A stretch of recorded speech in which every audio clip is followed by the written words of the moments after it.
So, what's up sa inyo mga tet kuya? Ako nga pala si Kilen at nagbabalik na naman tayo dito sa Arise Crossover. So, sa Sabado, confirm na mag-update na po kasi meron na tayong event tab na lumabas. Okay, papakita ko na lang po sa screen. Tapos sa event tab na to, wala masyadong nakalagay na info kung anong darating sa event. Okay? Ang nakalagay lang is bagong shadow system. So, hindi ko alam kung ito ba yung class na tinutukoy nila about dun sa poll or something na iba bagong shadow system. Pero hindi natin alam. Wala ding nakalagay dito about kung darating ba ang summer event. So, hindi tayo pwede mag-expect na may summer event sa darating na Sabado kasi baka on working pa nga lang sila kasi nung nakaraan lang sila nag-poll. So baka maybe may small chance na ito yung class na tinutukoy nila. Pero malalaman natin kapag naglabas pa po sila ng mga sneak peeks, okay? Okay. So speaking of sneak peeks, mga ate kuya, naglabas sila ng sneak peeks, sabi na about sa relic upgrade, okay? So ito yung isang reason bakit madami akong relic. No, marami akong relic na nakatabi. Kasi inaasahan ko, baka one day maglabas sila ng relic upgrader para makagawa ng G rank or SS rank. So, ito na yun. Papakita ko sa inyo yung pinaka sneak peek. So, makikita natin dito sa sneak peek ng relic, meron lang pong isang slot, okay? So, hindi ko alam kung paano gagana tong relic upgrade. If similar ba to sa shadows or may kakaiba siyang mechanic, okay? So, ang alam ko lang, nag-upgrade siya ng relic. Baka pwede natin, kunyari, mga tikko, ito example ko Kunyari, meron kang A-rank na relic. Kunyari, meron kang Crown of Snow na A-rank or E-rank. Sabihin na lang natin, meron kang E-rank. Gusto mo siya iparang D. Ngayon, para maparang D mo siya, kailangan mo gumastos ng materials katulad ng dust, tickets, gems, or pwedeng keys if kailangan, no? So, yun lang yung naisip ko. Dust, gems, tickets, yung pinaka-sure kung maglalagay sila kasi ginagamit halos lahat yung tatlong resource na yun sa lahat ng upgrades tapos sa lahat ng ginagawa dito sa game. So, yun yung pwede or hindi ko alam isa lang kasi yung slot. So, imposible namang manghingi sila ng copies katulad ng sa shadow upgrade. Kasi kung titignan po natin, kasi tignan nyo mga tiko, pag kinompare natin siya sa shadow upgrader, meron siyang anim na slots, 'di ba? So yung sa relic kasi, merong isang slot lang. So ang iniisip ko lang baka manghingi lang ng requirements katulad ng dito, katulad ng sa weapon, merong isang slot lang din. Select ka lang ng weapon, tapos pwede mo ng i-enchant. So, parang ganyan nung din yung nasa isip ko, lalabas sa gilid yung mga requirements. Tapos, ma-upgrade mo na siya to the next tier or rank. So, ganun yung naisip ko. Pero, comment nyo na lang sa baba kung ano po yung naisip nyong idea kung paano gagana tong bagong relic upgrader. So, bago tayo mag-proceed ng video natin or main topic ng video natin, syempre, kailangan muna natin mag-wash out.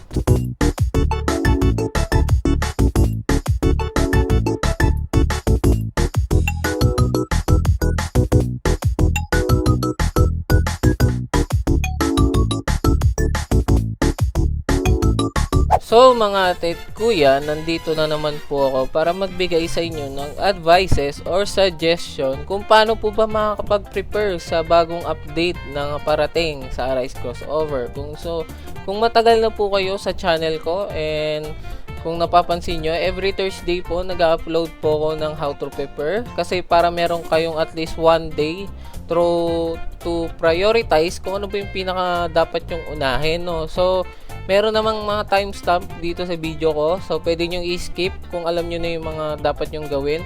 Tapos, yung mga hindi nyo pa dapat alam gawin, syempre panoorin nyo para hindi kayo mahirapan, diba?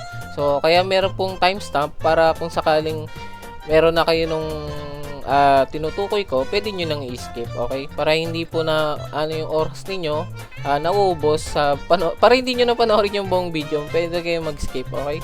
So ngayon, ang una nating topic is shadows. So pagdating po sa shadows, mga tit kuya, hatiin ko po sa dalawang kategory, okay? Yung unang kategory is yung mga may damage na sabihin natin below 500 SX. Tapos yung next category is yung may mga 1 SP and above. Okay? Yun po yung total damage ninyo. Hindi po yung hindi po yung per shadow. Okay? Hindi po yung ganito. Saan ba yan? Hindi ganito. Yung kunyari 68 SX. Yung total po, pinaka-total. Pag pag pumunta kayo sa guild hall, tapos nag-training dami, makikita nyo yung total damage nyo dun, okay? So, lahat ng may below 500 SX, tapos, yung may above 1 SP, hatiin natin sa dalawa sila, di ba? So, unahin muna natin yung sa may mga below 500 SX. So, kung isa ka po sa may mga below 500 SX, hindi ko po nire-recommend i-grind si Shadow na Dad Monarch N+, okay? So, kuya, kala ko ba si Dad Monarch ang pinakamalakas na N+? So, dapat i-grind namin siya, di ba? Yes! Kailangan nyo siya i-grind, pero ang problema po kasi hindi po enough ang damage ninyo. Unless meron po kayong mga ka-guild or mga kaibigan na tutulong po sa inyo. Kasi kung solo player po kayo or wala kayong kaibigan na naglalaro, mahihirapan po kayo i-grind si Dad Monarch, okay?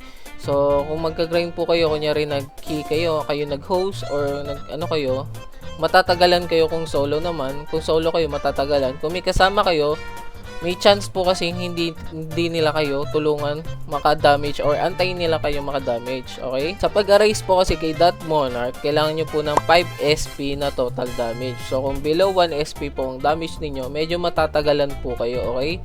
Hindi po lahat ng players dito is mababait, okay? Hindi, kahit ikaw pa po yung host, kahit ikaw yung nag-start ng key dungeon, may mga players pong gahaman, okay? Talagang papatayin nila yung boss ng mabilisan para lang maka-rejoin kagad, okay?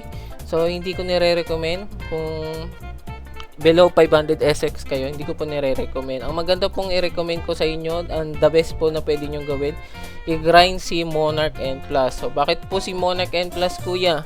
Bakit po maganda siya? So, si Monarch N+, tsaka si Dad Monarch na N+, is kalahati lang ng damage yung pinagkaiba nila. Malaki pero N+ pa rin si Monarch. And si Monarch N+ po is nag-i-spawn every 45 minutes within that hour. Sa Infernal Castle nyo po siya makikita, okay? So, floor 30 and 40 po yung pinaka-best spawn niya, okay? Kasi madali lang po siya i-grind kasi meron pong checkpoint, okay? So, kaya yun po yung pinakamagandang i-grind. And dahil po sa bagong PT, okay? Mas madali po siyang kuhanan ng N+. So, another reason ba't mas maganda si Monarch N+ i-grind muna kasi magkakaroon po kayo ng enough damage para masupplyan, para matuloy nyo yung pag-grind kay Dad Monarch N+. Kailangan nyo lang naman at least, sabihin natin 5 Dad Monarch, ay 5 Monarch na N+. Teka, check ko yung relics ko para maano natin. Yan. So, kung meron kayo 5, meron na kagad kayong 5 SP, 'di ba? Galing pa lang sa shadow 'yan. Pag meron na po kayong 5 SP, meron na kayong enough damage para maka-damage kagad kay Dad Monarch. So, mas mataas yung chance nyo makakuha ng Monarch N+. So, another reason kasi kaya maganda i-grind nga si Monarch kasi nga bukod sa merong checkpoint para sa kanya, mas sulit po sa kanya ang Arise Potion. So, kung may Arise Potion kayo, sobrang sulit sa kanya kasi inaabot lang ng 30 seconds per run, and ito is 2 minutes to kada isang potion. So, meron kayong 4 na chance, no, para sa extra Arise.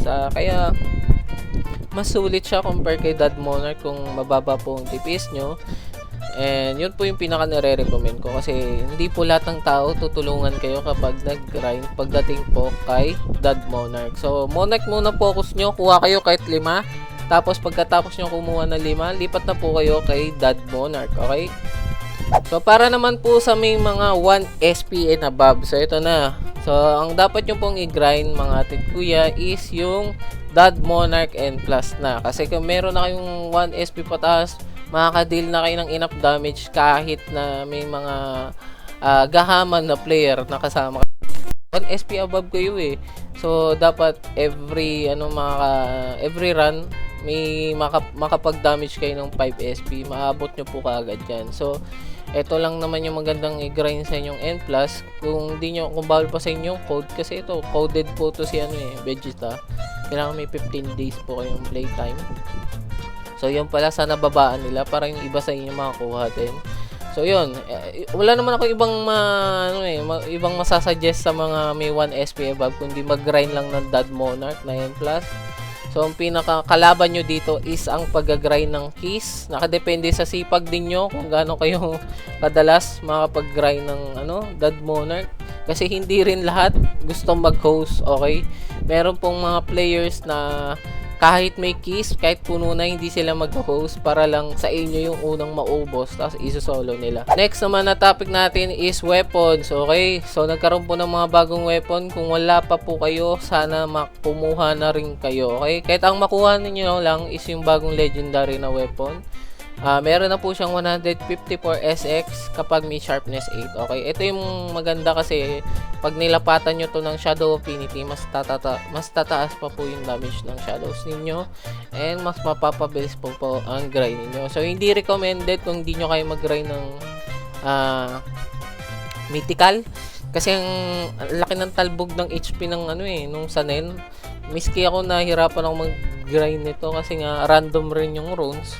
Tapos so ang hirap, medyo mataas talaga yung HP nung nung mga boss doon sa tawag dito, Sanen or sa Hunter x Hunter, kaya medyo nauubos yung oras ko pagdating sa pag-grind, nasasayang yung boost ko. Kaya kung at least kaya ninyo, madali lang makuha yung legendary, okay? Kayang-kaya nyo yan. So, grind na lang kayo kahit legendary lang, tapos lagyan nyo ng sharpness 8, tsaka shadow affinity 7. So, dagdag ko lang pala mga tit kuya, kung mag-enchant kayo, optional po, pero maganda kung makakakuha kayo ng loot aspect, tsaka loot na enchant, okay? So, bakit ko yung maganda yung loot aspect? Kasi kung mag-grind kayo ng Dad Monarch, kailangan nyo ng maraming dust, kailangan nyo ng maraming common key, okay, kailangan nyo ng maraming runes. So, si loot aspect, alam ko si loot aspect, parang si loot aspect kasi ngayon, parang overall na yung loot na nadadagdag. Dati kasi dust lang yung specific na sinasabi niya. Pero parang binago nila yung description, okay? So, nakasabi na dito, that will drop more items. So, hindi na siya nakasabi ng will drop more dust. Dati kasi specifically sinasabi niya will drop more dust.